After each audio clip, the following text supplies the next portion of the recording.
कुछ खट्टे हैं कुछ मीठे हैं कुछ कड़वे कुछ फीके, सुनो मंच के किस्से जो हिस्से हैं मेरे जी के। कुछ खट्टे हैं कुछ मीठे हैं कुछ कड़वे कुछ फीके, सुनो मंच के किस्से जो हिस्से हैं मेरे जी के।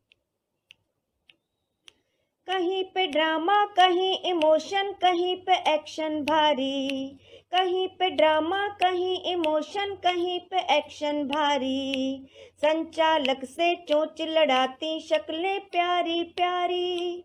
कॉमेडी की हा ही कॉमेडी की हा ही व्यंग बाण भी तीखे, सुनो मंच के किस्से जो हिस्से हैं मेरे जी के। कुछ खट्टे हैं कुछ मीठे हैं कुछ कड़वे कुछ फीके, सुनो मंच के किस्से जो हिस्से हैं मेरे जी के। कभी तालियां कभी गालियां आह वाह मत वाली, कभी तालियां कभी गालियां आह वाह मत वाली, श्रोताओं की भीड़ कभी तो कभी है तंबू खाली। 56 भोग कभी मिलते हैं 56 भोग कभी मिलते हैं कभी बेरशबरी के, सुनो मंच के किस्से जो हिस्से हैं मेरे जी के। कुछ खट्टे हैं कुछ मीठे हैं कुछ कड़वे कुछ फीके, सुनो मंच के किस्से जो हिस्से हैं मेरे जी के।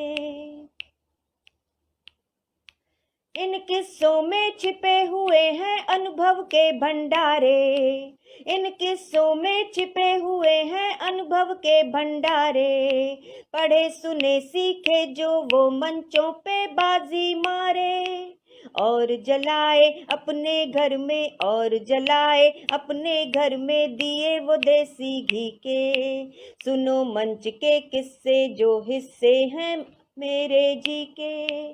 कुछ खट्टे हैं कुछ मीठे हैं कुछ कड़वे कुछ फीके, सुनो मंच के किस्से जो हिस्से हैं मेरे जी के, सुनो मंच के किस्से जो हिस्से हैं मेरे जी के, सुनो मंच के किस्से जो हिस्से हैं मेरे जी के।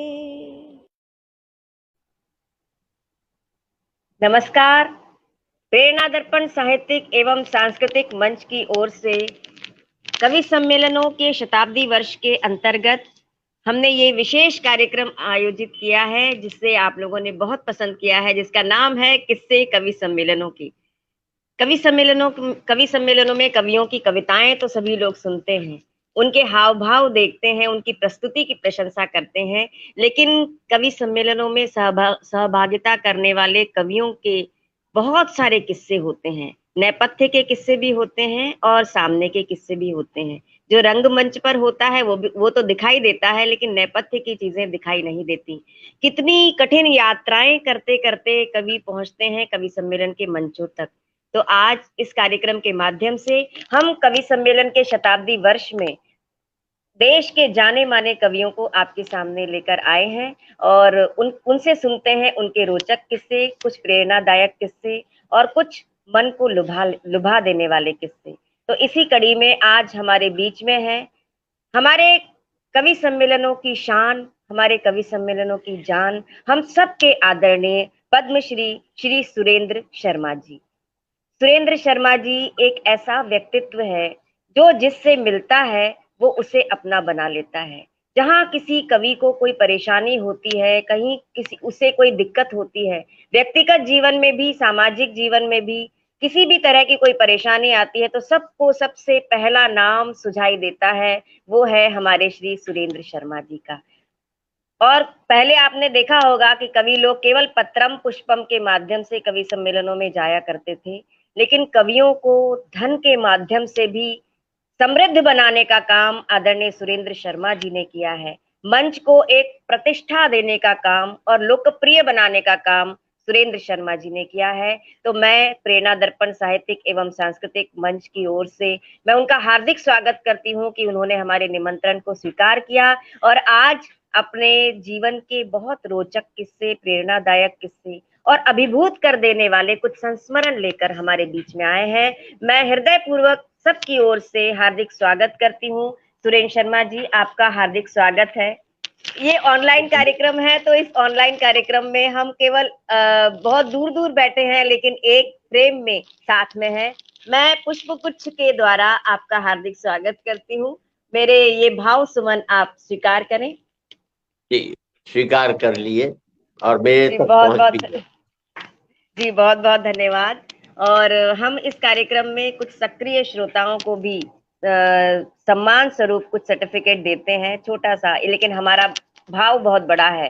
तो ओम प्रकाश जी तैयार हो जाइएगा सक्रिय श्रोताओं के नाम बताने के लिए। हमारे साथ में हमारे प्रेरणा दर्पण साहित्यिक एवं सांस्कृतिक मंच के उपाध्यक्ष श्री ओम प्रकाश कल्याणी भी उपस्थित हैं, जो स्वयं में एक सक्रिय भागीदारी इस कार्यक्रम में करते हैं और पूरे इस कार्यक्रम को टेक्निकली सपोर्ट करते हैं हमारे मंच के महासचिव श्री हरि प्रकाश पांडे जी, और हमारे मंच के संरक्षक डॉक्टर चंद्रमोहन भगत जी का साथ तो हमारे साथ हमेशा रहता ही है। तो मैं आमंत्रित करती हूँ आदरणीय सुरेंद्र शर्मा जी को बड़े मान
बहुत अच्छी तरह हरि जी आपने दिखाए बहुत सारे चित्र, और इन चित्रों के माध्यम से हमने आदरणीय सुरेंद्र जी का स्वागत किया। अब मैं आमंत्रित करती हूँ आदरणीय सुरेंद्र शर्मा जी को कि वे आए और सबसे पहले ये हमें बताएं कि आपने कवि सम्मेलन कैसे प्रारंभ किए, किस तरह से आप कवि सम्मेलनों में आए। कवि सम्मेलन में शुरुआत की मैं दिल्ली हिंदी साहित्य सम्मेलन का नया बांस मंडल का उपमंत्री हुआ करता था, और ये बात है शायद 65 या 66 की। तो जब मैं उपमंत्री था तो एक कवि सम्मेलन हास्य रस का होली के दिनों में दिल्ली में होता था। नया बांस मंडल इसका आयोजक था, और दिल्ली हिंदी साहित्य सम्मेलन के थे सर्वे सर्वा गोपाल प्रसाद व्यास जी। तो उन्होंने कई इसकी वो बना दी थी, नया बांस मंडल, कोई चांदनी चौक का मंडल, वो अलग अलग कार्यक्रम करते थे। उसका मकसद एक ही था कि भाई हिंदी का प्रचार प्रसार एक जगह सारे हो जाएंगे तो वो नहीं ठीक रहेगा, हर एक इलाका अपने अपने में हिंदी के कार्यक्रम करे, ये उनका मकसद रहा। तो हमारा वो सबसे लोकप्रिय कार्यक्रम दिल्ली का होता था, जिसमें एक फिल्म स्टार हर साल आता था, और उसे रामरेख मनहर जी बम्बई से लेकर के आते थे, और हास्य रस के जितने भी बड़े कवि होते थे उसमें भाग लेते थे। तो मेरा एक ग्रुप था कवियों दोस्तों का, जिनका काम सुबह से शाम तक एक ही होता था कि पढ़ने के अलावा सब काम करने। अच्छा। तो ना तो कॉलेज कॉलेज जाते थे और बस से वापस आ जाते थे जो यूनिवर्सिटी स्पेशल चलती थी, और अधिकांश समय हम कैंटीन में बैठते थे। 6 7 8 दोस्त थे हमारा, और एक दूसरे की टांग खींचना हमारा मकसद था कि जहां एक वाक्य गलत निकला बाकी सारे लोग उसके पीछे पड़ जाते थे। तो मेरे जैसा आदमी जो किसी से बात करने में हिचकता था, उस ग्रुप में आकर के हम लोग या मैं समझ लो, उसके अंदर हमारे में व्यंग सहने की क्षमता बढ़ी जी। हाथ से बर्दाश्त करने की। ऐसा हाथ से करते थे कि रोने लग जाए। कोई दूसरा नया घुसता था हमारे ग्रुप में शामिल होने के लिए, यार ये हंसते रहते इसमें रहो, तो तीसरे चौथे दिन वो रोता हुआ बाहर निकलता था, क्योंकि हर एक के अंदर हाथ से सहने की क्षमता नहीं थी।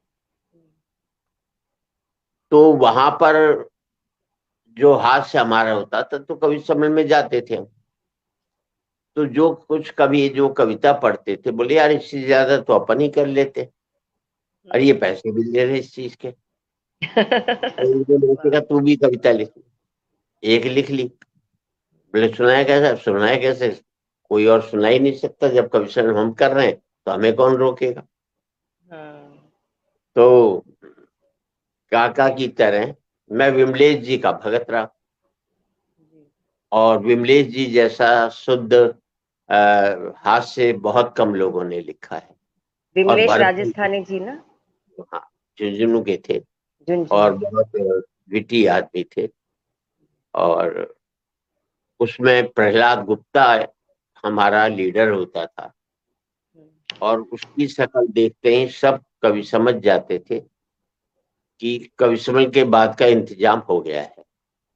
अच्छा। तो वो अपनी बास वो का अपनी इंतजाम। हाँ, वो अपनी गाड़ी में रख करके ले जाता था।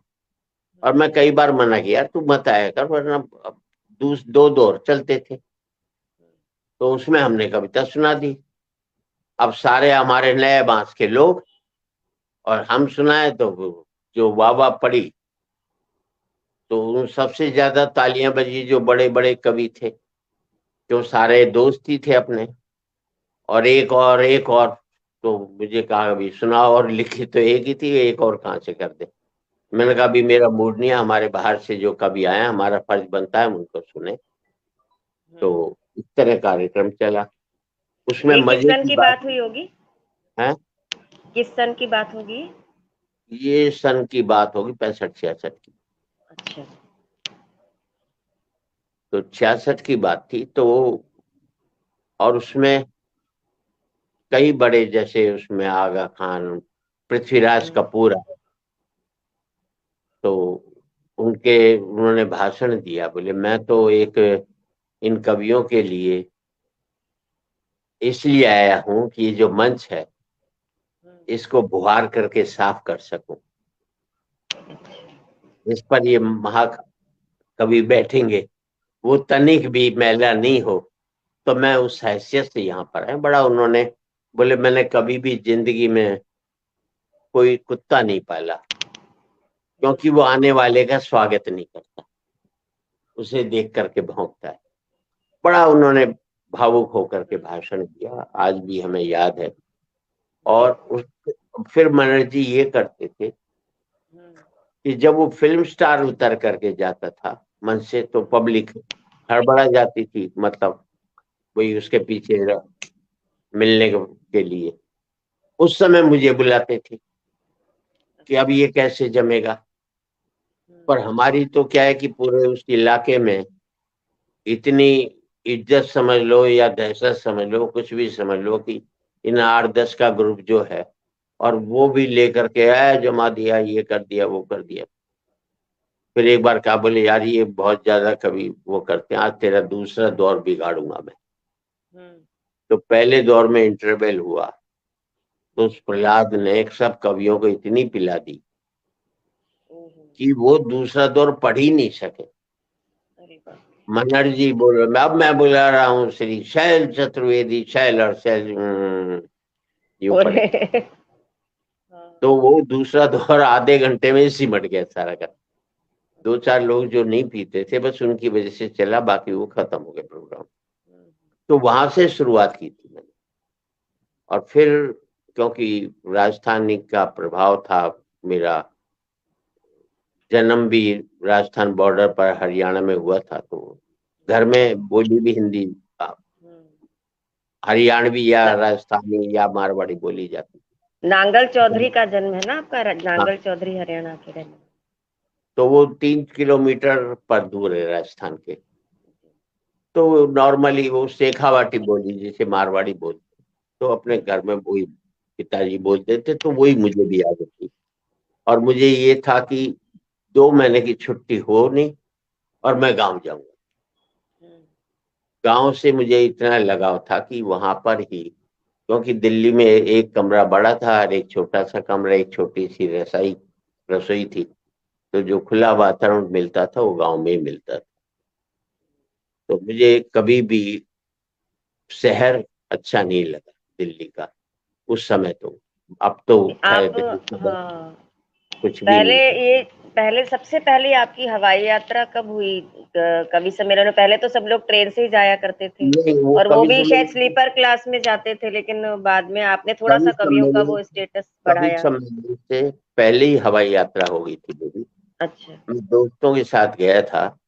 अ, और उसमें जम्मू से श्रीनगर हम्म, की यात्रा की थी मैंने। 45 रुपए का भाड़ा था उस समय।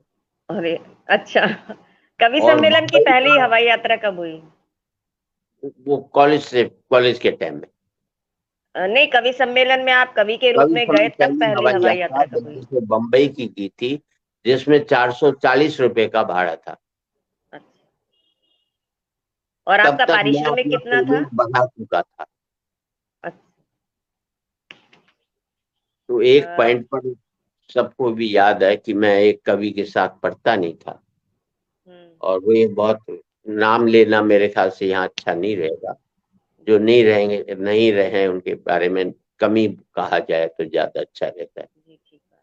क्योंकि वो एक महान कवि थे। जी। और उनके साथ नहीं पढ़ने का निर्णय मेरा ऐसा था जैसे आत्मघाती निर्णय। हम्म।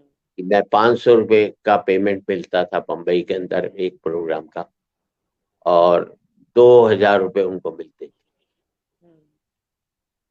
मैं, शैल जी, हुल्लड़ जी, हुल्लड़ मुरादाबादी वहां से, जी। मुरादाबाद से आते थे। आगरा में शैल जी चढ़ जाते थे ट्रेन के अंदर। हम्म। और हरदा के पास, वो खंडवा के पास, वो माणिक वर्मा जी चल जाते थे। हम्म। और कई बार ऐसा भी हुआ कि सीट नहीं मिली, पेमेंट इतना था नहीं कि हम फर्स्ट क्लास में जा सके। सीट नहीं मिलती थी तो प्लास्टिक का एक वो आते थे बिस्तर बने बनाए, जिसमें नीचे फोम लगा होता था, तो वो ले जाते थे। और वो कभी टॉयलेट के बाहर बैठा करके, जहाँ दरवाजे होते, वहां बिछा करके उसमें थोड़ा आराम कर लेते थे। नींद नहीं आए तो फिर ताश की गड्डी रखते थे, जिसमें मेरे ख्याल से 20-25 रुपए के खर्चे में अमेरिका, वो मतलब बम्बई पहुंच जाते थे हम लोग। पहुंच जाते। उसका बहुत रेट अच्छा भी, बताया आपने, बहुत अच्छा बताया। ओम प्रकाश जी, अब बताइए कौन कौन लोग इस कार्यक्रम को देख सुन रहे हैं, उनके नाम आप बता दीजिए। उसमें मेनली ओम प्रकाश आदित्य जी थे। खेलने वालों में जी। जर्मी हरियाणवी जी को फिर हमने सिखाया, मानिक जी को सिखाया, क्योंकि यही दो ऐसे थे जो हारते थे, तो इनसे पैसा वसूल किया जा सकता था। जी। और सबसे कल्याणी ज्यादा जी, अब बता दीजिए सक्रिय श्रोताओं के नाम भी, दो जी श्रोताओं जी के नाम बता दीजिए, और साथ में कौन कौन लोग इस कार्यक्रम को देख रहे हैं उनके नाम भी थोड़े से ले लीजिए। जी जी मैं भी एक बार पुनः आदरणीय श्रद्धेय सुरेंद्र शर्मा जी का हार्दिक स्वागत करता हूं मंच की ओर से। और आप पधारे सर, बहुत स्वागत है आपका। हम सभी आपके फैन हैं। बचपन में जो पहला कवि का नाम सुना था वो आपका ही था। दूरदर्शन पे आप और अशोक चक्रधर जी को ही देख के हम लोग बड़े हुए। तो नहीं, आप बाकी तो ऐसे जगह से देखते नहीं तो बड़े ही नहीं होते। हाँ, ऐसे ही लग रहा है। बिल्कुल बहुत बढ़िया। बिल्कुल। चलिए, बहुत सारे लोग जुड़े हुए हैं। डॉक्टर नारायणी शुक्ला जी जुड़ी हुई हैं, राधा बिस्ट जी जुड़ी हुई हैं, राजकुमार रंजन जी जुड़े हैं, और सबसे बड़ी बात के बाल आदरणीय बाल स्वरूप राय जी जुड़े हुए हैं। और अरे गेस्ट अरे भैया, प्रणाम प्रणाम। वाह। उनको हम वाह वाह। मंच की ओर से सादर नमन प्रणाम करते हैं, बाल जी, स्वरूप राय जी नमस्कार को। राही जी। और मैं यहाँ पर ये भी बता देना उचित समझता हूँ कि आदरणीय बाल स्वरूप राय जी को एक बहुत बड़ा सम्मान अभी मिला है, सुब्रमण्यम भारती सम्मान। 5 लाख रुपए की राशि का वो सम्मान है, और हमारे मंच की ओर से आदरणीय राही जी को बहुत बहुत बधाई। उनको मिला है तो ये सम्मानित नहीं हुए, उस पुरस्कार सम्मानित हुआ है। बिल्कुल बिल्कुल सही कहा सर आपने, पुरस्कार सम्मान सम्मानित से हुआ है। बहुत बड़ा। जी बिल्कुल, तो निश्चित रूप से उनका बहुत बहुत उनको बधाई पूरे मंच की ओर से। और हमारे साथ और बहुत सारे लोग जुड़े हुए हैं, विनय कुमार सक्सेना जी जुड़े हुए हैं, सुंदर सिंह जी जुड़े हुए हैं, और दिनेश झा जी है, डॉक्टर मनोज कुमार सक्सेना है, हीरो वधवानी जी हैं, और रजनी मुंद्रा जी हैं, विपिन दीक्षित जी हैं, हीरो वधवानी जी हैं, प्रेम बिहारी मिश्र जी हैं, मनीष शतदल जी हैं, सुरेश कुमार जी हैं, शिवांश सरल जी हैं, मोहनलाल मालवीय जी हैं, सावन शुक्ला जी हैं, और सुनहरी लाल वर्मा तुरंत जी भी जुड़े हुए हैं, उनको भी सादर क्या नमन है। बात है, स्वागत है तुरंत जी। अनीता शर्मा जी हैं। तो और भी बहुत सारे जुड़े हैं जिनके नाम मैं नोट कर पाया, और उनके नाम मैंने बता दिए हैं, और बाकी लोग भी जुड़े हुए हैं, उनका भी हार्दिक स्वागत करता हूं जिनका नाम मैं नहीं ले पाया हूँगा। आप सभी मित्रों का बहुत बहुत स्वागत है। उनका स्वागत मैं करता हूँ। चलिए, शर्मा जी की ओर से भी स्वागत हो गया, बहुत बड़ी बात है। और हम सक्रिय श्रोताओं के नाम घोषित करते हैं कुछ की, जो जिनको हम अपने मंच की ओर से प्रमाण पत्र देते हैं। तो आज सबसे पहले हम आदरणीय बालस्वरूप राही जी का ही नाम घोषित करते हैं। वो बड़ी सक्रियता से सुनते हैं हमारे कार्यक्रम को, इस वाले को उनको बहुत पसंद है, और अभी शुरू होने से पहले ही फोन किया, भाई मैं तैयार हूँ, आप लोग अभी तक आए नहीं हो। उनका आने वाले हैं, तो हमने सोचा कि उनको वैसे सम्मानित करना मतलब हमारे लिए तो बहुत बड़ी बात है, फिर भी हमारे मंच की ओर से उनका और पुष्पा राही जी का कोई सम्मान जा रहा है सक्रिय श्रोता वाला। प्रणाम कर रहे हैं आपको जी, उनको सादर नमन करते हुए, प्रणाम करते हुए। तो बाकी एक दिनेश झा जी है, उनको भी ये सम्मान जा रहा है, और बाकियों के नाम अंत में हम बताएंगे। ये दिनेश झा जी हैं, अभी हमारे सक्रिय श्रोता हैं, हमारे मित्र हैं, और हिंदी साहित्य से पीएचडी हैं।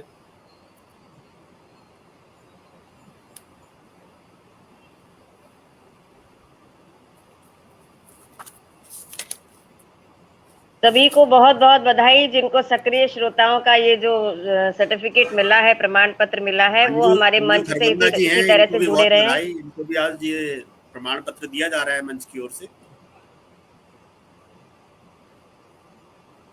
कुसुम यादव जी हैं ये। तो उसमें तो कुछ भी नहीं है, मेरे ख्याल से इनको सोने की असरफी दे दो, जब कुछ जा ही नहीं रहा आपके पास से। सोने की असरफी। हाँ बिल्कुल बिल्कुल। हाँ नहीं सुरेंद्र जी, सोने की अशर्फी नहीं, हम तो सोने का कलश देना चाह रहे हैं, कि एक सोने का कलश हम सब लोगों को दें। और बहुत अच्छी तरह से ओम प्रकाश जी ने नाम बताए, और सब लोग बहुत उत्सुक हैं सुनने के लिए। एक बात मैं आपसे पूछना चाहूंगी कि आपके पहले जो कवि थे, जैसे काका हाथरसी जी थे, उन्होंने हास्य को बहुत व्यापक बनाया, बल्कि विदेशों तक वो हास्य की कविता को लेकर गए। तो आप उनके बारे में अगर कोई संस्मरण उनके साथ का हो। एक मुझे याद आता है कि उन्होंने कहा था कि जब उनकी अंत्येष्टि होगी, उस समय कोई रोएगा नहीं, बल्कि कोई हास्य कवि सम्मेलन किया जाएगा। तो ये अपने आप में बड़ी अचंभित कर देने वाली बात थी। इसके बारे में अगर आप कुछ कहना चाहते हो तो आपका स्वागत है। देखिए, हिंदी कवि सम्मेलनों को आम जनता तक पहुंचाने में 3 लोगों का बड़ा योगदान रहा। हालांकि उनसे वरिष्ठ बहुत लोग थे। गोपाल प्रसाद व्यास जी काका के गुरु थे, उन्हें गुरु मानते थे। आदित्य जी उन्हें गुरु मानते थे, अलग जी उन्हें गुरु मानते थे, और वो हास्यरस अवतार की उन्हें सब लोग उनके बारे में कहते थे। लेकिन काका ने और लोकप्रिय किया हास्य में, नीरज जी ने लोकप्रिय किया गीत में, और ओज में लोकप्रिय किया बैरागी जी।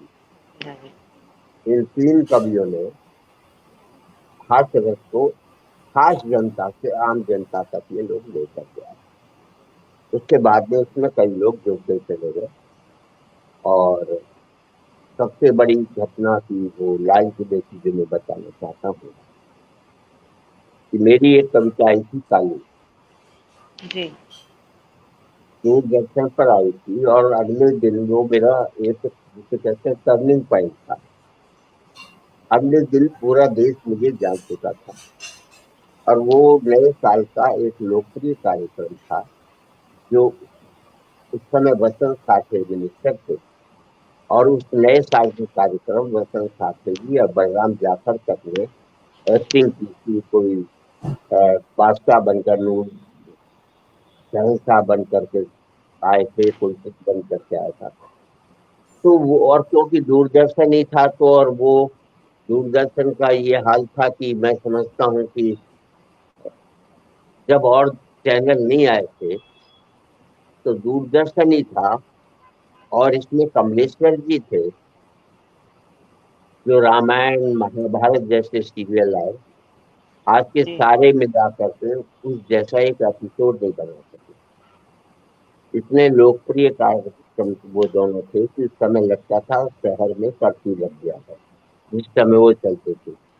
टीवी कम होते थे तो पड़ोस के लोग भी 50-40 की व्यवस्था जिसके यहाँ से होता था उसको उनकी करनी पड़ती थी। तो उस कार्यक्रम में जब आया वो लोकप्रिय कार्यक्रम, अगले दिन 23 जनवरी का संचालन लाल किले के कमिश्नर का मैं कर रहा था। और हर कविता के बाद लोग काड़ू की आवाज लगाते थे। अच्छा। तो संतोष आनंद जी ने कहा, आज तो तेरा खेल है, बस तू ही खेल ले, आज कुछ नहीं हो सकता किसी और का। तो मैंने अपने से पहले, मैंने कहा मैं आखिर में पढ़ूंगा क्योंकि मैं संचालन कर रहा हूँ, तो अपने से पहले मैंने भारत भूषण जी को बुलाया। जी और उन्होंने एक गीत लिखा था, राम की जल समाधि। वो अद्भुत गीत था। और उस गीत का ये प्रभाव पड़ा कि लोगों की आंखें गीली हो गई। और उस गीत के बाद मैंने मंच से घोषणा की कि अब मैं इस कविता के बाद कवि सम्मेलन को यहीं समाप्त करता हूँ। और लाल किले के इतने लोग सुनने वाले, जो हर कवि के बाद मेरी आवाज लगाते थे, काड़ू काड़ू काड़ू, किसी भी एक व्यक्ति ने ये नहीं कहा कि आप हम कालू की कविता सुनना चाहते हैं। सबने मेरी बात का सम्मान किया। तो वो मैं आज भी मुझे याद आता है कि उस समय के श्रोता भी ऐसे थे। और उसका सबसे मजेदार बात ये थी कि उस कवि सम्मेलन की रिकॉर्डिंग एक सरदार भाई थे, जो हर साल लाल किले के रिकॉर्ड करते थे। जब समाप्त हो गया तो वो मेरे पास आए मंच पर, बोले शर्मा जी, सब्र का फल मीठा होता है। मैंने, क्या बात हुई? बोले इतने साल से एक कवि सम्मेलन रिकॉर्ड कर रहा हूँ लाल किला का, आखिर एक कविता मुझे मिली गई। ये था कविता के प्रति लोगों का लगाव। और आज भी मैं उस घटना को याद करता हूँ तो मुझे लगता है कि काश ऐसी कोई कविता हो। और मेरा मकसद सदा ये रहा है, जब तक गीत हावी रहेगा कवि सम्मेलनों में, तब तक कवि सम्मेलन बचे रहेंगे। वाह जिस वाह वाह। दिन हास्य हावी हो जाएगा तो समझ लेना कि कवि सम्मेलन हो रहे हैं। जब तक गीत हावी रहेगा तो कविता सम्मेलन होगा। जिस दिन हास्य हावी होगा तो कवि सम्मेलन होगा। तो बहुत बड़ी लेकिन बड़ी सुरेंद्र बात जी, है। आजकल तो हाथ से ही हावी हो रहा है। ये देखिए, बात सुनिए, ये दिक्कत ये नहीं है। दिक्कत ये, जिस चीज की कमी होती है महत्व उसी का होता है। पहले हमारी जिंदगी में हास्य था तो हमें करुण गीत, करुणा के गीत अच्छे लगते थे। अब हमारी जिंदगी में करुणा इतनी व्याप्त हो गई है कि हमें अब हास्य पसंद आने लग गया। वाह वाह, बहुत सही बात कही सर। बहुत ये ठीक नहीं है, लेकिन परिस्थितियों ने ऐसा किया, कर दिया। क्योंकि वो हम गीतकार तो बीच में राजाओं की तरह बैठते थे, उसके बगल में वीर रस के कवि बैठते थे, और हम कोने में प्यादे की तरह से बैठते थे। और कविता पढ़ते वक्त पीछे भी नहीं देखते थे, क्योंकि जो वरिष्ठ गीतकार थे उनकी जिस तरह से निगाहें होती थी, उन्हें हम देखने की हिम्मत नहीं कर पाते थे। चाहे वो रमानाथ जी हों, राम अवतार त्यागी जी हों, ये हो, तो अपने पब्लिक की तरफ देखा, पढ़ा, चुपचाप एक कोने में बैठ गए। स्थितियां बेसिकली ये नहीं कि कवि सम्मेलन का कविता का स्तर गिरा है, व्यक्ति का स्तर गिरा है।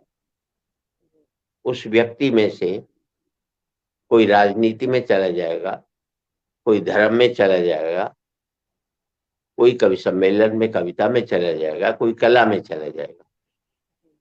स्तर तो गिरता तब माना जाए जब व्यक्ति का स्तर गिर गया, वो जहां भी जाएगा उसका स्तर गिरेगा। ये तो नहीं कि आज राजनीति का स्तर अच्छा हो गया पहले से, या धर्म का स्तर पहले से अच्छा हो गया। जी सुरेंद्र जी, एक बात मैं आपसे कह रही थी कि वो काका हाथरसी जी वाला जो संस्मरण है, काका हाथरसी की जो बात है, उस कवि सम्मेलन में मैं नहीं जा पाया था, लेकिन ये हुआ कि मेरे ख्याल से आज तक हाथरस के इतिहास में उतनी ज्यादा भीड़ कभी किसी की शोक सभा में नहीं पड़ती है। और काका की इच्छा की है, बैलगाड़ी में हो गया और बाकायदा वहां पर एक हाथरस का कवि सम्मेलन हुआ। जिस हिसाब से वो कवि सम्मेलन हुआ, 2-2.5 घंटे तक कार्यक्रम वो चला और लोगों ने उसको सराहा। और ये पहली इच्छा किसी की रही होगी कि ऐसा काम किया जाए।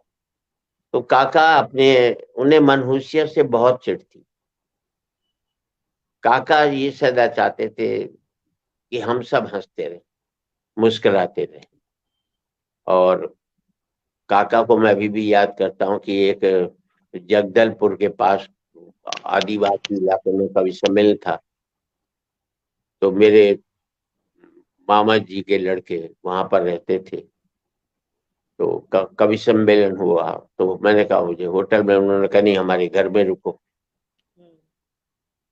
काका को होटल में रुका गया, मैं उनके घर रुक गया, क्योंकि मैं वेजिटेरियन भी हूँ, प्याज लहसुन का भी नहीं खाता, तो मैंने कभी रिश्तेदारी वहां रुक गया।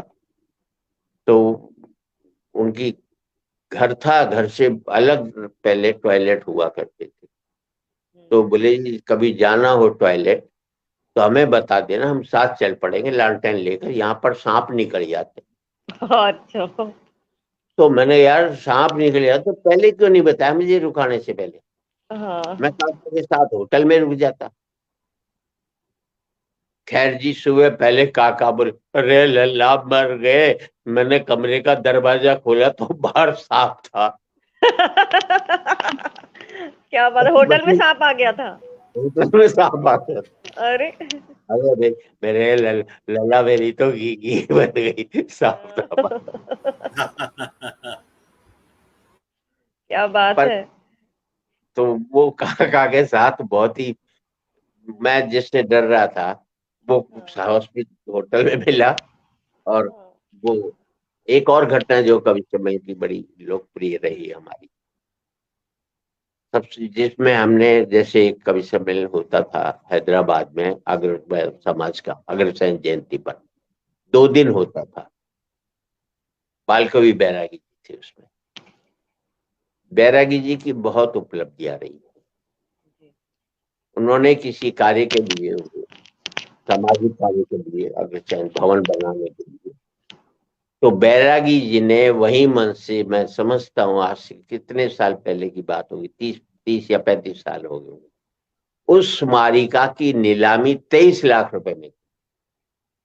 23 लाख रुपए में? 23 लाख रुपए में उसकी स्मारिका की नीलामी हुई। और जिस तरह से जोश दिलवाया बैरागी जी ने जनता को कि एक जो भी इसकी नीलामी में जीतेगा, सारे कवि उसको वहां जाकर के सम्मान से मंच पर लेकर के आएंगे।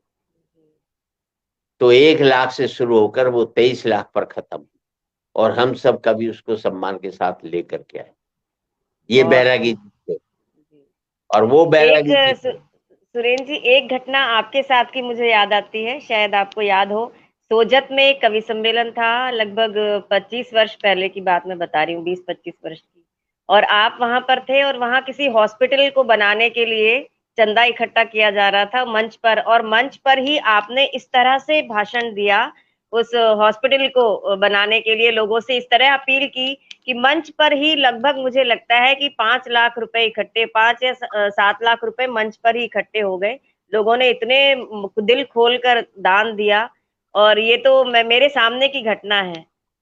सोजत के कवि सम्मेलन की बहुत बड़ी राशि, मुझे लगता है इससे भी बड़ी राशि थी वहां पर जो इकट्ठी हो गई, जो लोगों के सहयोग से इकट्ठी हुई। मैंने सैन हुजे में एक कार्यक्रम किया था, पहली बार मैं अमेरिका गया था, और वो टिकट से कार्यक्रम हुआ था, और उसमें 28 लाख रुपए की टिकट बिकी थी, जो कि मंदिर निर्माण के लिए वहां पर दी गई थी। तो कवि सम्मेलन बहुत किया। और सबसे बड़ी बात यह है कि जब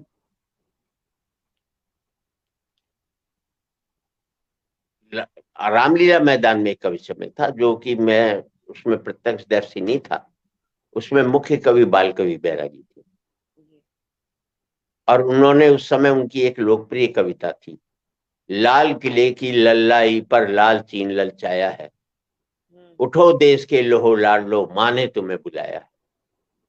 और एक एक पंक्ति पर लोग खड़े हो जाते थे, और बैरागी जी उसमें लेकर के, माँ ने तुम्हें बुलाया लेकर के, जो झोला लेकर के अपने निकले पब्लिक में से, तो जिसकी जेब में जो कुछ था, कई औरतों ने अपने कानों के बुंदे तक उसमें डाल दिए, बिछुए डाल दिए, पैसे डाल दिए उसके अंदर, और यूं माहौल की पूरा माहौल लगभग रो ही रहा था। वो बाल कवि बैरागी का रुतबा देखा, वो बाल कवि बैरागी का रुतबा देखा है कि उनकी शक्ल देखे बगैर लाल किले का कवि सम्मेलन शुरू नहीं होता था। और लोग ये कहते थे कि बयास जी बोले, अरे बैरागी दिखा भाई, आ गया बाल कवि बैरागी हमारे बीच। तो बैरागी जी का एक बहुत बड़ा योगदान रहा है, और मैं समझता हूँ कि कवि सम्मेलन के जरिए हमने, कवि सम्मेलन में कई बार अच्छे लोग नहीं मिले, लेकिन कवि सम्मेलन के जरिए बहुत अच्छे लोग मिले। बहुत बड़ा योगदान रहा है नीरज जी का, बाल कवि बैरागी जी का, और रामरिक मनहर जी का, और स्वयं आपका बहुत बड़ा योगदान रहा है कवि सम्मेलनों को समृद्ध करने में। और मुझे लगता है कि इससे पहले भी जो कवि थे, रमानाथ अवस्थी जी थे, और साथ में दिनकर जी थे। दिनकर जी ने तो पूरा एक वातावरण बनाया। श्री हरिवंश राय बच्चन जी ने कवि सम्मेलनों को एक बहुत बड़ी लोकप्रियता प्रदान की। तो इस तरह से पूरी श्रृंखला है जो आपके साथ में चल चल कर हम लोगों तक पहुंची। जी, बच्चन जी, भवानी दादा, भवानी जी, हाँ, शिवमंगल सिंह सुमन जी, शिवमंगल सिंह सुमन जी का बहुत बड़ा वो रहा वहां पर। लेकिन उस समय तक मंच जो है, एक खास लोगों को, जो पढ़े लिखे लोग थे, वो देखा जाए तो हम कवियों के कवि थे, और श्रोता में भी जो आते थे सब साहित्यिक लोग आते थे, जो कि अगर कोई कवि सम्मेलन होता था किसी शहर में, तो जैसे दिनकर जी गए, या शिवमंगल सिंह सुमन जी गए, या वो उनको 3-4 दिन रोकते थे कि आप रुकिए साहब, आप, वो 3-4 दिन रुकते थे। तब पैसा तो महत्वपूर्ण था नहीं जिंदगी में, तब नहीं था, वो तो बाद में बाजार आ गया। मुझे बाजार से कोई दिक्कत नहीं, लेकिन बाजार ऊपर नहीं आना चाहिए, बस इतनी जरूरत है। बहुत बड़ी बात कह दी आपने कि बाजार से कोई दिक्कत नहीं है, लेकिन बाजारूपन ना आए, ये बहुत बड़ी बात है। क्योंकि आजकल बहुत सारा बाजारूपन भी कवि सम्मेलनों में आने लगा है, हम लोग देख रहे हैं। एक आपके जीवन की बहुत ही रुचिकर घटना है जो आपने सुनाई थी, वो बिस्किट वाला कोई प्रसंग हुआ था, जिसका बड़ा मैं सुना करती थी, पहले आपने ही मुझे सुनाया था एक बार। तो मैं चाहती हूँ कि जरा वो वाला प्रसंग भी सुना दें कि किस तरह से यात्राएं हुआ करती थी, और वो बिस्किट का क्या प्रसंग था। अब क्या है कि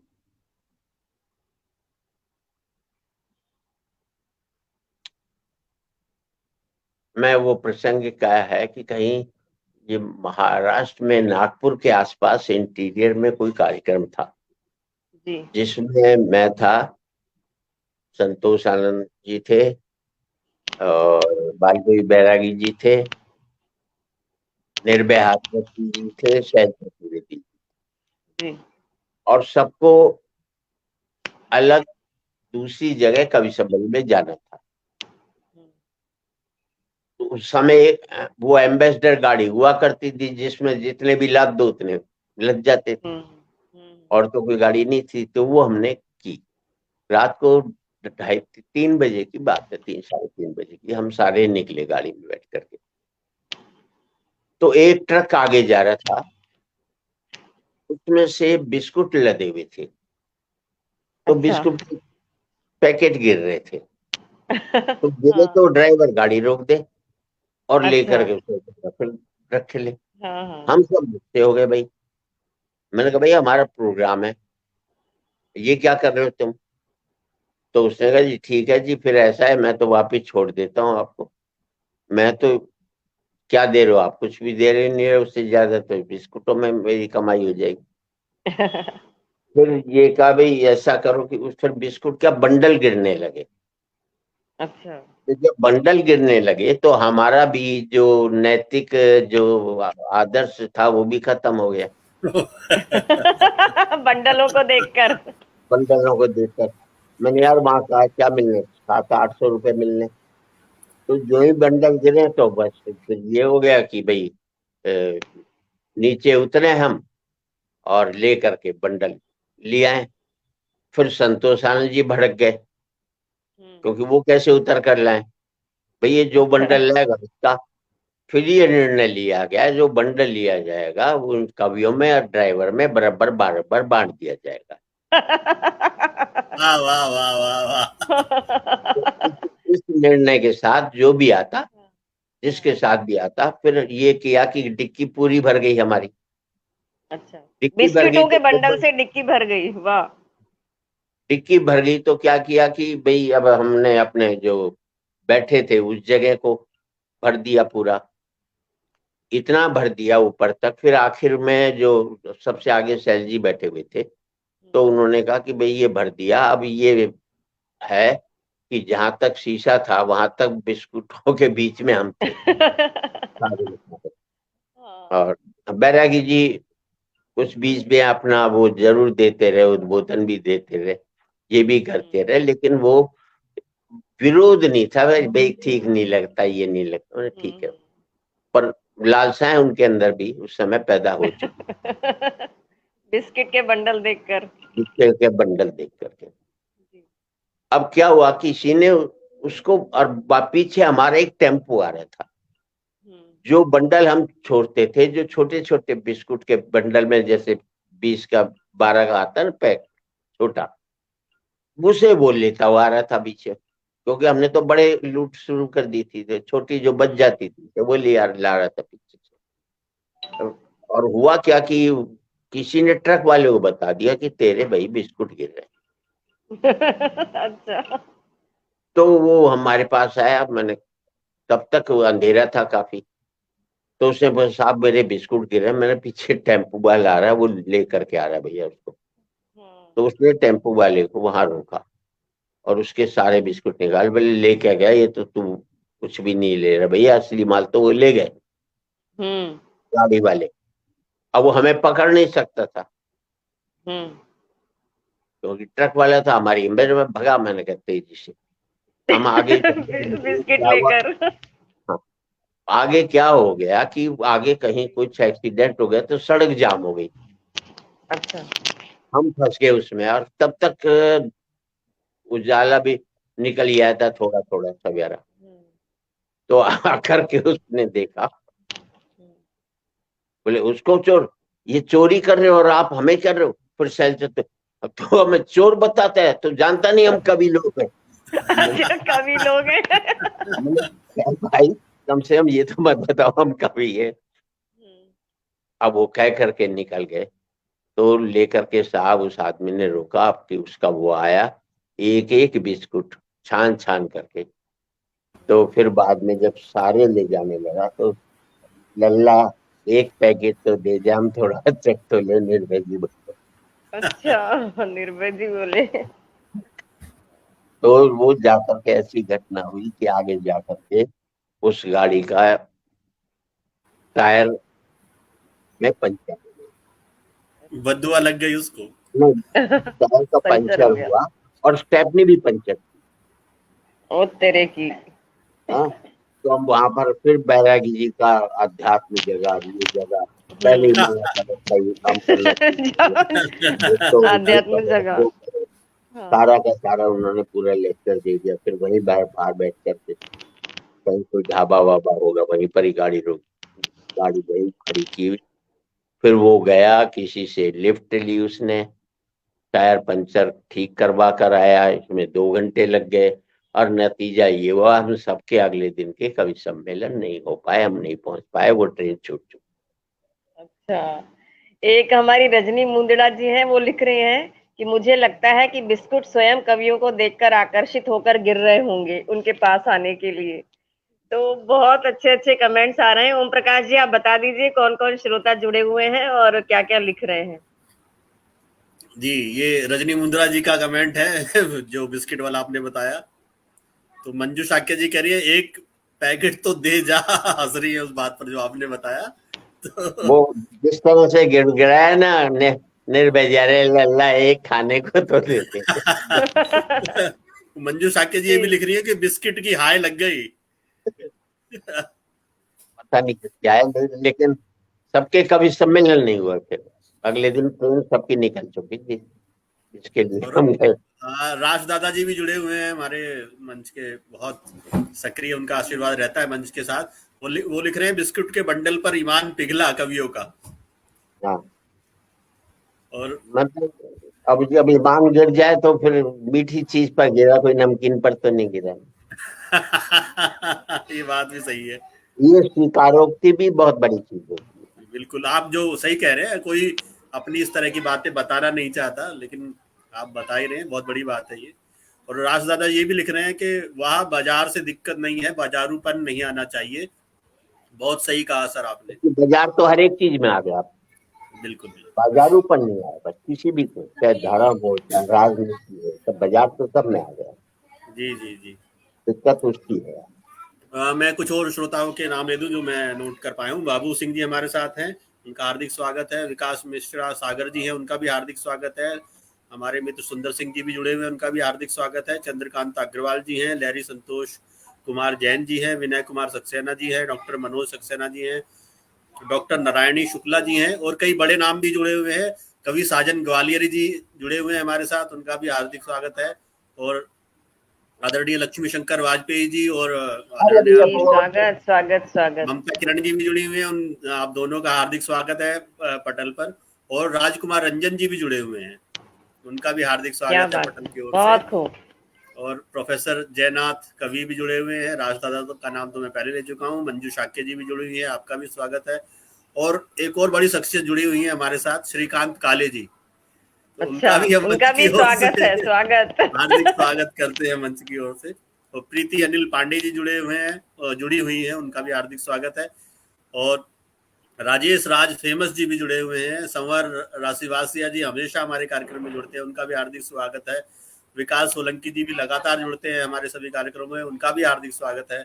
सुरेश कुमार जी भी जुड़े हुए हैं। और उत्कर्ष उत्तम जो कि बहुत अच्छा हास्य कवि है, हमारा अनुज, वो भी रायबरेली से जुड़ा हुआ है, हार्दिक स्वागत है उत्कर्ष आपका भी। और सुनीता पुनिया जी हमारी सक्रिय श्रोता रही हैं, उनका भी हार्दिक स्वागत है। तो ये सब श्रोताओं के नाम में जो नोट कर पाया वो है। और भी बहुत सारे जुड़े होंगे, अलग अलग पटल पर उस पर दिख रहे हैं वो, तो सभी के नाम मैं नोट नहीं कर पाया हूँ। तो मैं जो जिनके नाम नहीं ले पाया उनसे मैं क्षमा प्रार्थी हूँ, लेकिन स्वागत आप सभी का है हमारे पूरे मंच की ओर से। आपके प्रेम से ही ये मंच चल रहा है, आप स्नेह जो देते हैं हमारे सभी कार्यक्रमों को, स्नेह लगातार बना रहे। जी कीर्ति जी। सुरेंद्र शर्मा जी बहुत मैं सभी का स्वागत करती हूँ। और ये सांवर रासवासिया जी तो स्वयं ऐसी पंक्तियां लिख देते हैं। इन्होंने लिखा है कि बिस्कुट को लगी हाय, हमने किया बाय बाय। तो ये हमेशा ऐसी तुकबंदी करके जोड़ कर कुछ कहते रहते हैं। आप सभी का स्वागत है। और सुरेंद्र जी, आप हमेशा मंच पर अच्छी कविता को प्रमोट करते रहे हैं, हमेशा मंच पर अच्छे कवियों को आमंत्रित करते रहे हैं। तो कभी आपने किसी कवि को अपने मंच से टोका भी है? अगर उसने, आजकल जैसे संचालक और कवित्री के बीच में जो नोक झोंक का एक प्रचलन शुरू हो गया है, ये कब से शुरू हुआ? क्या पहले से ऐसा होता रहा है या अभी प्रारंभ हुआ ये? पहले बहुत उसमें होता था, पर ये था कि कुछ हल्का सा कमेंट कर देते थे, जैसे सरला भटनागर जी पढ़ती थी सात देवरों की भाभी, तो हल्की सी चुटकी लेते थे, कोई खास वो नहीं था, जैसे जो कि सभ्यता की श्रेणी में वो आता था और कोई खास बात नहीं होती थी। लेकिन अब जो है उसका रूप ऐसा लग गया कई बार तो कि जैसे हम मुजरा सुन रहे, जो कव्वाली होती थी कि शायद उसने कुछ कहा, फिर उसने कुछ कहा, उसने कुछ, जो जैसे कहते ना कि मिली जुली कुश्ती टाइप की, WWF जिसे कहते हैं, क्योंकि मैं ये बोलूंगा फिर तू ये बोलियो, बोले पब्लिक को मजा आता है। तो कवि सम्मेलन में मजा आ गया, ये शब्द ही आना गलत। जी बिल्कुल, शब्द मजा जो है, आनंद आया, वो अलग बात होती है। मजा एक अच्छी भाषा नहीं है उसके लिए। बात सही कहा सर, आनंद आना चाहिए, बिल्कुल, मजा वाली भाषा कवि सम्मेलन की नहीं है, बिल्कुल सही कहा। और अभी कई लोगों का जी, कई लोगों का अनुरोध आ रहा है, 4 लाइना भी सुना दीजिए सर, बहुत सारे हमारे श्रोता लिख रहे हैं। जो मैं संस्मरण सुना रहा हूँ उसमें 4 लाइनों से ज्यादा का आनंद आपको आएगा। जी जी जी, वो आखिर में कुछ आपको सुनाना पड़ेगा, सभी अनुरोध कर रहे हैं आपसे। ये जो मंच पर प्रारंभ हो गया ना, ये जो WWF जो आप कह रहे हैं, तो वो ये कब से प्रारंभ हुआ? ये आजकल तो एक विधा के रूप में विकसित हो रहा है, और बिल्कुल वो की वही पंक्तियां और बहुत निकृष्ट स्तर की पंक्तियां मंच पर पढ़ी जाती है। क्या आपने कभी किसी को रोकने की प्रयास किया? आपके सामने किसी ने बोला हो तो? क्या हुई कि 2 काम जो हमारे वरिष्ठ कवि थे जी, उन्होंने ये जो, जब तक भवानी दादा रहे मंच पर तब तक नहीं हुआ ये। कभी बैरागी जी ने भी कोई कोशिश नहीं की कि कोई ये ऐसे बोल रहा है तो उसको टोक दिया जाए। बैरागी जी टोक सकते थे, नीरज जी टोक सकते थे। मैंने एक कवि सम्मेलन में एक व्यक्ति ने बहुत वल्गर टाइप की बात करी, तो मैंने उसको कहा कि ये बदतमीजी यहाँ पर नहीं चलेगी। तो फिर खूब नारनौल की घटना है, उस कवि सम्मेलन का संचालन कर रहे थे, मैं नाम नहीं लूंगा उनका क्योंकि वो है नहीं हमारे बीच में। तो मेरे टोकने के बाद उन्होंने जो बोला वो उससे भी वल्गर बोला, क्योंकि वो जूनियर कवि था, उम्र में कम था, उसको तो मैं टोक सकता था। अब मैं अपने वरिष्ठ को कैसे टोकूं? तो उसके बाद मैंने जिंदगी भर फिर उन बड़े वरिष्ठ कवि के साथ कविता नहीं पढ़ी। बहुत सुंदर। पूरी जिंदगी गुजर गई मेरी, और यही वजह रही कि मैंने, आप तो जानती हैं, एक मैंने निर्भय जी के साथ ये निर्णय लिया था, उनके बारे में तो मैं लिख करके देता था। उनके साथ पूरी जिंदगी भर उनके खिलाफ 72 कवियों ने साइन भी किए थे कि हम इनके साथ ऐसी अभद्र टिप्पणी जो काका पर की थी उन्होंने, उसके बाद 72 कवियों ने साइन किए कि हम इनके साथ नहीं पढ़ेंगे। उसमें सिर्फ 2 ही बचे जिन्होंने उसका पालन किया, और उसमें एक मैं था और एक बाल कवि बैरागी जी थे, जिन्होंने जिंदगी भर कविता। ये भी बहुत बड़ी बात है कि जो अपने समय में जो बहुत लोकप्रिय कवि रहे हों, उनके खिलाफ एक मोर्चा खोल देना और उसे सफलतापूर्वक उसका पालन करते रहना आजन्म, तो ये बहुत बड़ी उपलब्धि है और बहुत ढाढ़स का काम भी होता है। एक सुरेंद्र जी घटना मेरे साथ भी नारनौल में हुई थी। मैं, आपने चूंकि नारनौल की बात कही तो मैं बताना चाहूंगी कि नारनौल में ही एक ऐसा हुआ था कि कोई बहुत वरिष्ठ कवि है, उन्होंने बहुत ही निकृष्ट बात कही मंच से, लेकिन मंच की अध्यक्षता कर रहे थे डॉक्टर हरीश नवल जी, और हरीश नवल जी ने अपने आसन से उठकर ये कहा कि श्रोताओं से कि अगर आप लोग यही इसी तरह की बातें सुनना चाहते हैं तो मैं अध्यक्षीय अपने अधिकार का प्रयोग करते हुए इस कवि सम्मेलन को यही समाप्त कर देना चाहता हूँ।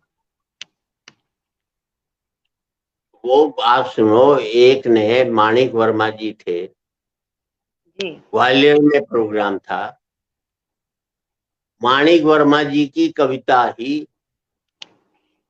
मंच पर पढ़ी। अच्छा। और मैंने उस कवि को नीचे उतार दिया मंच से। माणिक जी कुछ नहीं बोले, और 15 दिन बाद देखा कि माणिक जी अपने साथ ही उसको ले जा रहे हैं। मैंने भाई अरे अरे भैया भैया उसने माफी मांग ली, अब क्या करना उसका। तो जिसके लिए लड़ो, मैं काका के लिए लड़ता रहा, काका ने उसके साथ पढ़ना शुरू कर दिया बाद में। तो वो बड़ी पीड़ा होती है कि आप जिसके लिए सारा लड़ाई लड़ रहे हो वही फिर बाद में आपका सहयोग नहीं करे, तो बड़ी दिक्कत पैदा हो जाती है चीजों से। जी बिल्कुल सही कह रहे हैं सर। कई कई घर, हम सब कवियों को भी कही है कि हम जिसके यहाँ जाते हैं उसके रीति रिवाज के हिसाब से हमें रहना चाहिए। घर पर किसी के रुकते हैं तो ये नहीं कि हम क्या चाहते, ये नहीं कि उसका जो तौर तरीका है उसके घर का उसका हम अमल है। हांगकांग के कवि सम्मेलन में आज वो उनमें से कोई कवि नहीं है, पान पराग और तंबाकू खाने की आदत थी। रुके हुए थे तो पान पराग तंबाकू खाने तो ये की बात बेसिन में जाकर थूको या जी थूक करके उस पर क्रश कर दो ताकि वो उसके, और पान पराग तो दाग बहुत लग जाते हैं। तो क्या कि खाया और वो हाथ में जो पान पराग होता था वो कभी उससे पहुंच दिया, चद्दर से या तकिए के उससे गिलाफ से पहुंच दिया। तो उसने नीचे लिखा 3 बार मैनेजर की, you keep your room clean, we are very sorry that you are disturbing the atmosphere of this hotel. जी आप कभी नहीं माने। और वो घटना के बाद जब हम चेकआउट कर रहे थे तो उस समय 18,000 रुपए ऑर्गेनाइजर को, जो हमने उसकी चादर और गिलाफ गंदे किए थे, जी जी और सबसे बड़ी दर्दनाक किस्सा ये रहा कि मैनेजर ने कहा जब हम सामान ले रहे थे, जी in future no engine based in this, और आप ये देखिए कि उन लोगों ने जिन्होंने ये काम किया उन्हें कोई फर्क नहीं पड़ा। और वो महीनों तक मैं एक हथौड़े की तरह से उसके वाक्य मुझे मतलब लगते रहे, चुभते रहे कि हमने तकिए और गिलाफ और चद्दर गंदी नहीं की बल्कि मुल्क को गंदा करके हम वहां चले। अरे अरे अरे वाह वाह वाह, क्या बात कही है। तो अभी भी कभी भी विदेश में मैं कभी सम्मेलन में जाता हूँ, जी एक बात जरूर कहता हूँ कि मैं यहाँ जो भी भारतीय रहते हैं उन्हें इतना ही कहना चाहता, तुम भारत में गलती करते थे तो तुम बदनाम होते थे, यहाँ गलती करोगे तो भारत बदनाम होगा। भारत बदनाम होगा, वाह वाह वाह, मुल्क बहुत को बड़ी बात। बदनाम करने का हक बनता है लेकिन मुल्क को बदनाम करने का हक तुम्हें किसी ने नहीं। बिल्कुल सही कहा सर।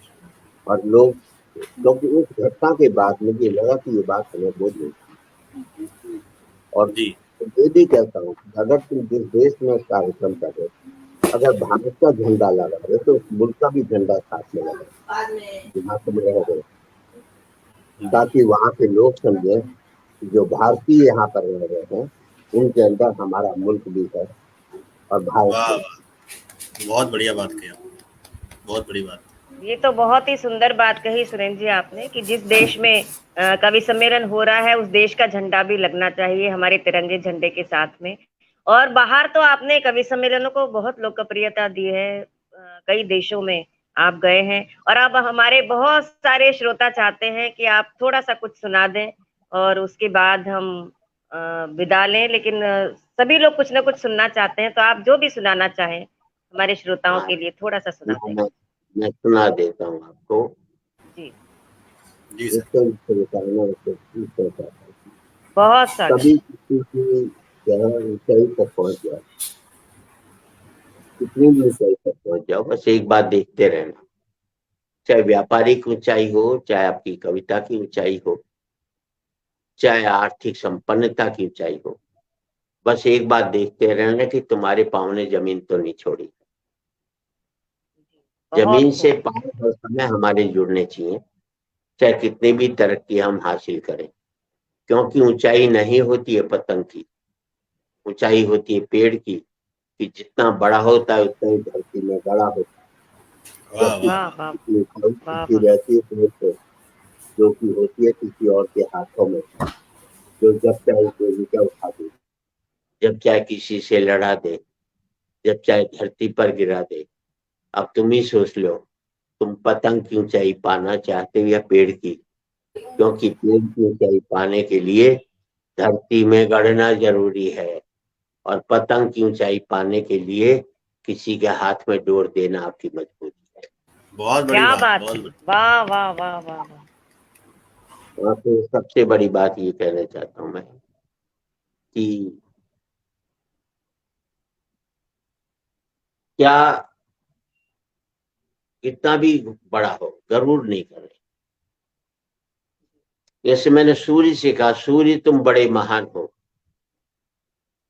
तुम्हारी महानता को मैं मानता हूं, तुम्हारी ताकत को मैं स्वीकारता हूं, क्योंकि तुम सुखा देते हो नदियां, नाले, पोखर, झरने, तालाब। वाह। पर अब ध्यान चाहूंगा, पर मुझे तुम्हारी कमजोरी पर बड़ा तरस आता है जब तुम नहीं सुखा पाते किसी मजदूर की पसीने की बूंदें। हाँ हाँ हाँ हाँ, बहुत वाह बढ़िया, वाह वाह वाह। बहुत खूब, बहुत खूब सर।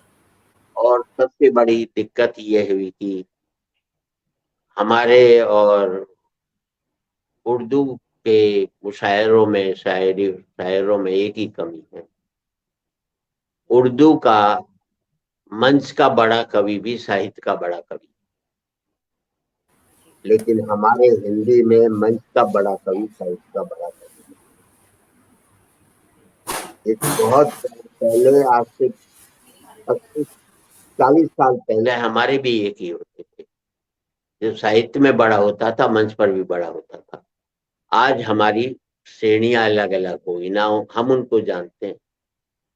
एक आध जो होंगे जिनसे व्यक्तिगत परिचय, वो अलग बात होती है, क्योंकि लेखन बुद्धि से हट करके हृदय तक आ गया, या हृदय से हटकर बुद्धि तक आ गया। बुद्धि तक। अगर लेखन जो है हृदय से जुड़ा रहे, क्योंकि बौद्धिक कितना हो गया है, उसके ऊपर भी 4 पंक्ति है मेरी।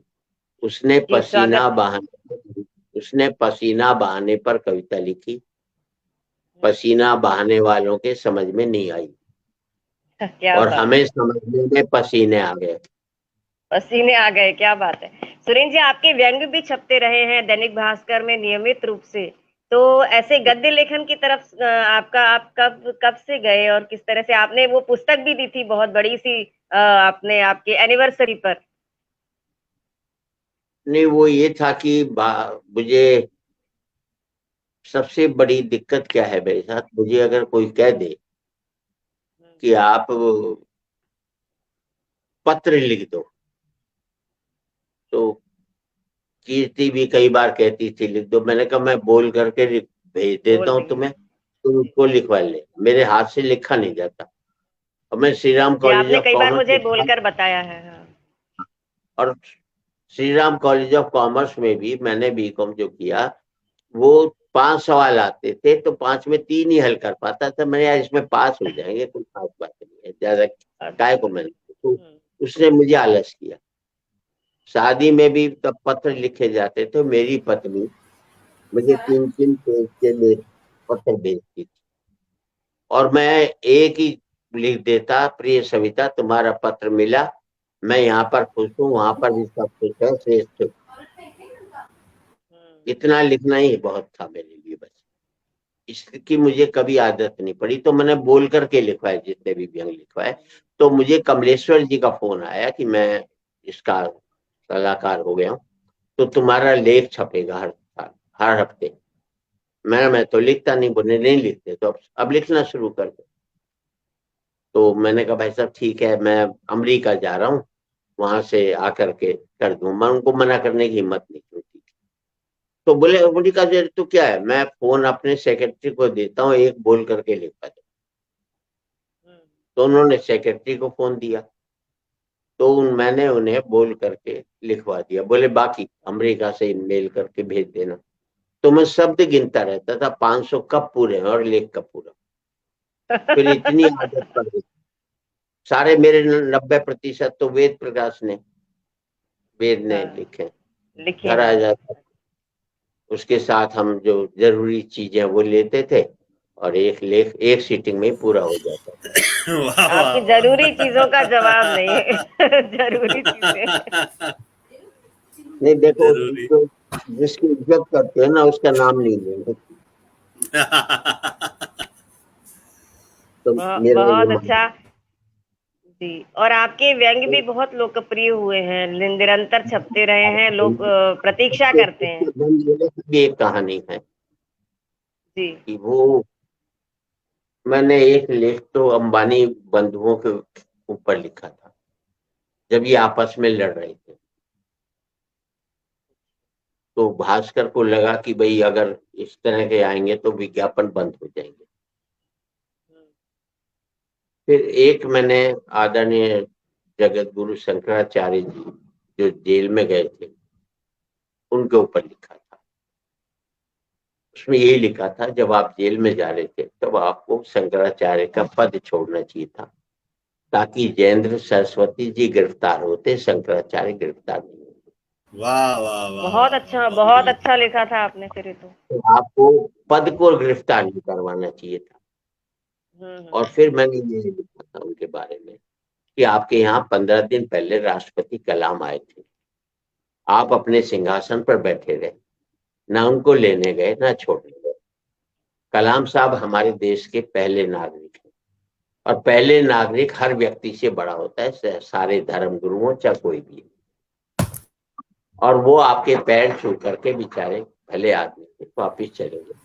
और जहां तक आचार व्यवहार संस्कार की बात है, हमारे कलाम साहब सम्राट होकर भी साधुओं की तरह से रहते हैं। आप साधु होकर भी सम्राट की तरह आचरण कर रहे हैं। वाह वाह वाह वाह वाह, बहुत बड़ी बात, बहुत बड़ी बात। तो इस पर उनको ये लगा शायद उनके ऊपर टिप्पणी मुझे नहीं करनी चाहिए थी, तो उनके फोन आ गए, जी आगे से हम कुछ नया बदलाव कर रहे हैं तो अभी आप लिखना बंद कर दें। तो 4 साल के बाद फिर मेरा लेखन बंद हुआ। फिर हर एक ने कईयों ने कहा, फिर हर एक अखबार का ये था कि आप भाजपा को बचा देना, दूसरा कहता था आप कांग्रेस को बचा कर लिख देना। मैं फिर जयराम जी की कर दी, फिर उसके बाद भी अपने लेख लिखने बंद कर।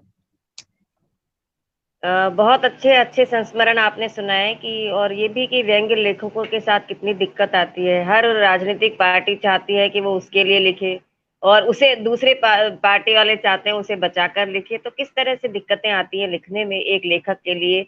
और कुश चतुर्वेदी जी भी हमारे साथ जुड़े हुए हैं इटावा से, उनका भी स्वागत करती हूँ। बहुत सारे लोग हमारे साथ इस कार्यक्रम को देख रहे हैं और बहुत सारे लोगों ने एक फरमाइश की है कि एक कमरे वाली कविता आप अवश्य सुना दें। तो मैं भी अपनी तरफ से आप, वो फिर मंच पर सुनाने का मजा आता है, उसको इसमें नहीं आता। पर मैं सारे लेखकों से इतना ही कहना चाहता हूँ, लेखक की विचारधारा होनी चाहिए, लेकिन लेख जो है वो विचार से जुड़ना चाहिए।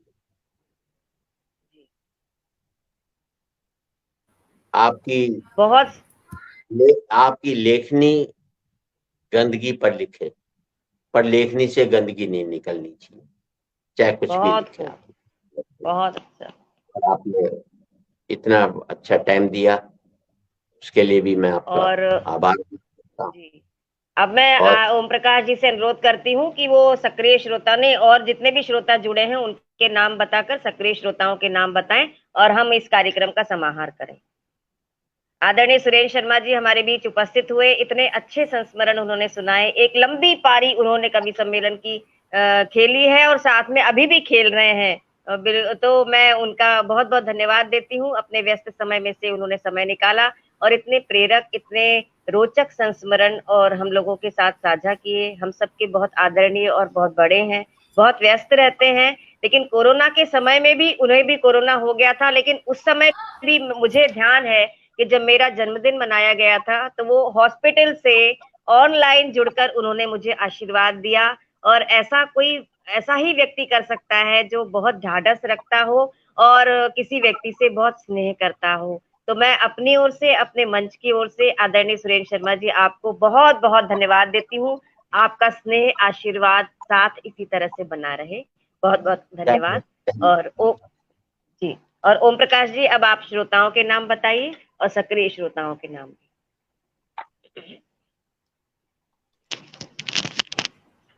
शर्मा जी ने जो एक एक पंक्ति में जो बहुत बड़ी बड़ी बातें कही हैं, वाकई मतलब उनकी कोई मिसाल नहीं है, और कहीं ना कहीं जीवन में हमें बदलाव लाने के लिए प्रेरित भी करती हैं ऐसी पंक्तियां।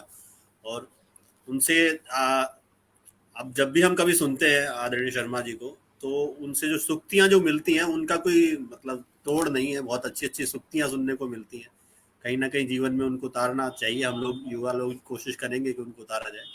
तो हमारे साथ बहुत सारे मित्र अभी भी जुड़े हुए हैं और लगातार लिख रहे हैं, बहुत अच्छे अच्छे। हमारे चक्षु खोल दिए सर, विनय कुमार सक्सेना जी कह रहे हैं। प्रमोद कुमार बिंदल जी कह रहे हैं बहुत आनंद आया सुनकर। राजेंद्र आर्या जी कह रहे हैं शर्मा जी लाजवाब। और विकास सोलंकी जी लिख रहे हैं अविस्मरणीय संस्मरण। तो बहुत लोग एंजॉय कर रहे हैं। मंजू शाक्य जी लिख रही हैं लेखनी से गंदगी नहीं निकलनी चाहिए। वाह क्या बात कही है सर, बहुत खूब। ओम सपरा जी लिख रहे हैं प्रेरक संस्मरण, सार्थक और चुटीले व्यंग। मधु मेहता जी कह रही है सुरेंद्र सर आपके सभी संस्मरण बहुत ही अद्भुत और गहराई के साथ प्रस्तुत हो रहे हैं। और लहरी संतोष कुमार जैन जी लिख रहे हैं वाह क्या साहस था लेखन, बधाइयां आपको। तो इस तरह बहुत अच्छे अच्छे कमेंट्स सभी लोग दे रहे हैं। तो मैं कुछ और श्रोताओं के जिनके नाम रह गए थे उनके नाम में एक बार पढ़ देता हूँ। प्रमोद कुमार बिंदल जी हैं, मधु मेहता जी हैं, कुश चतुर्वेदी जी हैं, राजेंद्र आर्या जी हैं, ओम सपरा जी हैं, दिनेश शर्मा जी हैं, विजय लक्ष्मी राय जी हैं, पद्मकांत शर्मा जी हैं, गीतेंद्र कुमार गीत जी हैं, कुमार राघव जी हैं, सुनीता पूनिया जी, उत्कर्ष उत्तम, सुरेश कुमार, ममता किरण जी, विकास सोलंकी जी, संवर राशिवासिया जी, राज फेमस जी, लक्ष्मी शंकर वाजपेयी जी, कवि साजन ग्वालियर जी, प्रीति अनंत पांडे जी, मंजू शाक्या जी, राजदादा जी, प्रोफेसर जयनाथ कवि, आदरणीय राजकुमार रंजन जी, रजनी मुंदला जी, दिनेश झा जी, विपिन दीक्षित जी, हीरो वधवानी जी, प्रेम बिहारी मिश्रा जी, मनीष सद्दल जी, सुरेश कुमार जी, शिवान सरल जी और तमाम हमारे श्रोतागण, आप सभी का बहुत बहुत आभार। हमारे इस कार्यक्रम को इतना सफल बनाने के लिए बड़ी संख्या में आज आप सभी लोग उपस्थित हैं और इतने अच्छे अच्छे आप लोग कमेंट्स कर रहे हैं। और आदरणीय सुरेंद्र शर्मा जी से जो इतने अच्छे अच्छे संस्मरण सुन रहे हैं उन पर अच्छे अच्छे कमेंट्स भी आपके आ रहे हैं। तो आपका बहुत आभार। आपका स्नेह हमारे मंच के साथ इसी प्रकार बना रहे और आदरणीय शर्मा जी का स्नेह भी हमारे मंच के साथ बना रहे, वैसे हमेशा रहता है। और हमारे कई कार्यक्रमों में आप पधारे हैं। तो आज जो कुछ नाम रह गए थे जिनको हम सक्रिय श्रोता सम्मान देते हैं, सबको मैं प्रणाम करता हूँ। बालस्वरूप राय जी को, भाई वाजपेयी जी को, लक्ष्मी शंकर जी, ममता जी को, साजन ग्वालियर जी, जो भी कवि मित्र हैं हमारे, तुरंत जी, उन सबके प्रति मैं आभार व्यक्त करता हूँ। मैंने अपना समय नहीं, उनका समय जरूर बर्बाद किया। नहीं सर, आपको सुनने के लिए सभी उत्सुक थे बहुत। बर्बाद क्यों किया, बहुत लालायित से सब लोग बहुत मन से सुन रहे हैं। और अब आपका शायद आवश्यक सामग्री लेने का भी समय हो गया होगा। और तो मैं क्योंकि देखिए इस सच्चाई को स्वीकार करना हर एक के बस की बात नहीं होती। बहुत नकली लबादा ओढ़कर लोग अपने अन्य लोगों से मिलते हैं।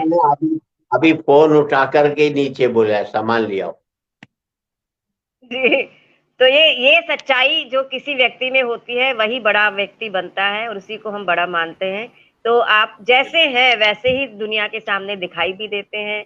बहुत सारे लोग हमारे साथ जुड़े हुए हैं और खूब मन से इस कार्यक्रम को सुन रहे हैं। कवि सम्मेलन के शताब्दी वर्ष के अंतर्गत हम लोगों ने ये कार्यक्रम प्रारंभ किया। आज की हमारी ये 16वीं कड़ी है।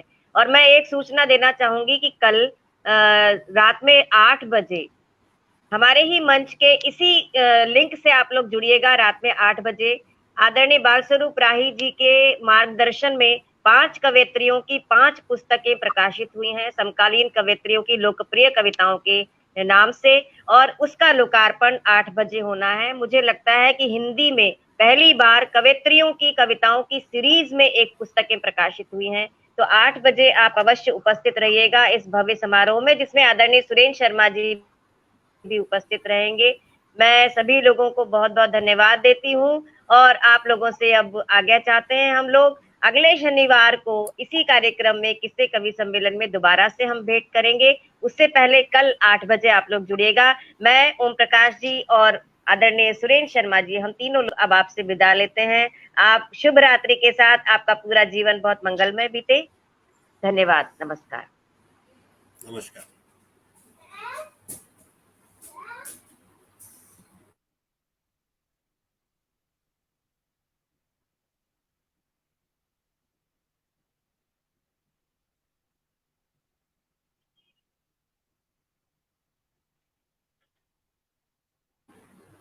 मंजू शाक्या जी और अंजू खरबंदा जी, इनको भी सक्रिय श्रोता का सम्मान दिया जा रहा है हमारे मंच की ओर से। पूनम यादव जी,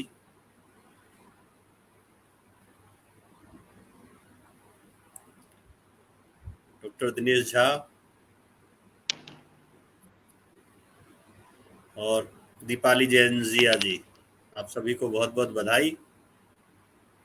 इसी तरह आप सभी का स्नेह हमारे मंच के साथ बना रहे।